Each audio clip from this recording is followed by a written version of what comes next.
ሰላም ቤተሰብ እንዴት ናችሁ? ዛሬ የዩቲዩብ ባነር አሰራር በቀላሉ በስልካችን እንዴት መስራት እንደምንችል አሳያችኋለሁ። ተከታተሉ። መጀመሪያ ፕሌይ ስቶር ላይ እንገባለን። ከገባን በኋላ ፒክስል ላብ ብለን ሰርች እናደርጋለን። ይህንን አፕ እናወርዳለን ማለት ነው። ካወረድን በኋላ ኢንስታይል ካደረግን በኋላ ኦፕን እንለዋለን። እንደገባን የምናገኘው ይህንን ይመስላል ባክግራውንዱ። ከዛ ኒው ቴክስት የሚለውን አንዴ እንነካና ድሌት እናደርገዋለን። ከዛ 3 ሰረዞች እንነካና ኢሜጅ ሳይዝ የሚላለን ከስተም የሚለውን እንነካለን። ዩቲዩብ ቻናል ባነር የሚላለ እሱን እንነካለን። ኦኬ እንላለን። ከዛም በኋላ ከለሩ እንቀይራለን። በምንፈልገው አይነት ከለር እናደርጋለን ማለት ነው። እሱን ለመቀየር ደግሞ እዚህ ጋር ገብተን ከለር በምንፈልገው አይነት አማራጭ አለ። በተለያየ ከለር ብዙ አማራጭ አለው። እሱን እየቀያየር የምንፈልገውን ከለር ሲመጣልን እናደርጋለን ማለት ነው። ከዛም በኋላ መጻፍ ያለብንና ማስገባት ያለብን ፎቶ ወይም ደግሞ ሎጎ ካለ ፕላስ ምልክቷን እንነካና ቴክስት እንጽፋለን ማለት ነው። መጻፍ የምንፈልገውን እንጽፋለን። ለምሳሌ እኔ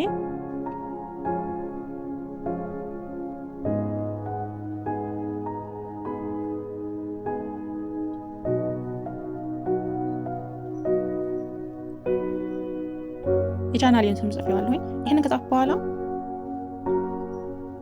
እንደዚህ ሸርተት ካደረግን በኋላ መሀል ላይ እናስቀምጠዋለን። መሀሏ ላይ ነው የምናስቀምጣት።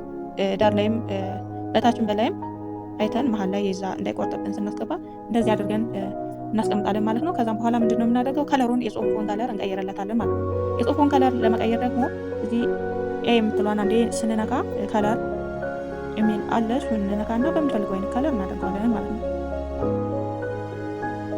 እዚህ እየቀያየር ምንፈልገው ማድረግ እንችላለን። እኔ ይህንን ላደርገው ያው ለእናንተ ለማሳየት ስለሆነ ይህንን ካደረግን በኋላ ሳይዝ አለ መጨመርና መቀነስ፣ ሳይዙን ማሳነስና ማታለቅ እንችላለን ማለት ነው። ስለዚህ እዚህ ጋር በጣም ትንሽ ነው ማድረግ ያለብን። ቢያንስ 30 ሳይዙ 30 ነው መሆን ያለብን። ምክንያቱም እዛ ጋር ሊቆርጥብን ይችላል። ማስገባት የምንፈልገው ሎጎም ካለ እሱን በዳር ለማስገባት እንደዚህ አድርገን በ30 ሳይዙ እናደርግና እንመለሳለን ማለት ነው።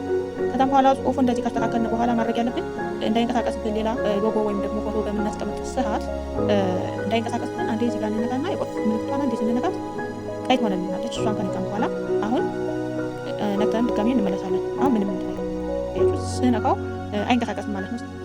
ይህንን አስተካክለን ከጻፍን በኋላ የፕላስ ምልክቷን በድጋሚ እንነካና ጋላሪ ላይ ያስቀመጥነውን እንዲገባ የምንፈልገውን ፎቶ ወይ ደግሞ ሎጎ ፍሮም ጋላሪ ብለን ገብተን እናደርጋለን ማለት ነው። ስለዚህ እኔ ለምሳሌ ዩቲዩብ ሎጎውን ማስቀመጥ ፈለኩኝ። እንደዚህ በጣም እናሳንሰዋለን። ሎጎውን በጣም በትንሹ ነው የምናደርገው። ያው እየተንቀሳቀሰ ሊያስቸግራችሁ ይችላል እንደዚህ እያደረግ። ስለዚህ ከጻፍነው ጽሁፍ በግራና በቀኝ የዩቲዩብ ሎጎውን አስቀምጫለሁ ማለት ነው። እንደገና የጽሁፉን ከለርም ቀይሬዋለሁኝ። ከዚህ በኋላ ማድረግ ያለብን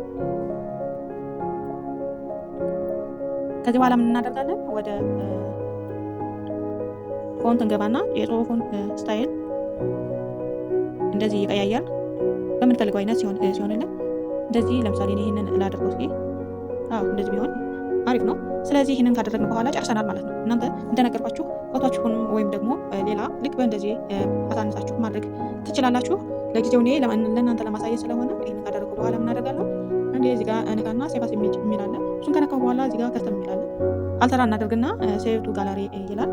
ሴቭ ካደረግን በኋላ ወደ ዩቲዩብ ቻናላችን እንሄድና አንዴ ፕሮፋይላችን እንነካለን። ከዛ ቪው ቻናል የሚላለ እሱን አንዴ እንነካለን። ከዛ የስክሪፕቶ ምልክቷን አንዴ እንነካና በቀኝ በኩል የካሜራ ምልክት አለች። እሷን አንዴ እንነካና ሴቭ ያደረገውን ቾይስ ፍሮም ዮር ፎቶ የሚለውን ሴቭ ካደረግነው ወደ ጋላሪ ዞን እንሄድና እሱን አንዴ እንነካለን። አያችሁት? እዚህ ጋር ነው እዚህ መሀል ላይ ነው ማስቀመጥ ያለብን ማለት ነው። መሀል ላይ ቅድም መሀል ላይ ነው አድርገን መስራት ያለብን። ይቆርጥብናል ስላችሁ ነበረ በትንሽ ሳጥን በምትመስለው ውስጥ ስለሚሆን። ስለዚህ እዚህ ጋር እንደዚህ ሰብሰብ አድርገን እንትን ካልን በኋላ እኔ አሁን ሁሉ ገብቶልኛል ማለት ነው። ሴቭ እንለዋለን። ሴቭ ብለን ባነራችን እንዴት እንደተቀየረን ያለ አያችሁት? ተቀይሯል። ይህንን ይመስላል ማለት ነው እየሰራ ነው። ስለዚህ እናንተም ልክ እንደዚህ በቀላሉ በስልካችሁ መስራት ትችላላችሁ ማለት ነው። ስለዚህ ባነራችን ይህንን ይመስላል ማለት ነው። እናንተም በቀላሉ በስልካችሁ ልክ እንደዚህ አድርጋችሁ ባነር መስራት ትችላላችሁ ማለት ነው። ስላዳመጣችሁኝ አመሰግናለሁ። ላይክ፣ ሰብስክራይብ እና ኮሜንት እያደረጋችሁ አበረታቱኝ። በሌላ ቪዲዮ እስከምንገናኝ ድረስ ሰላም ሁኑልኝ።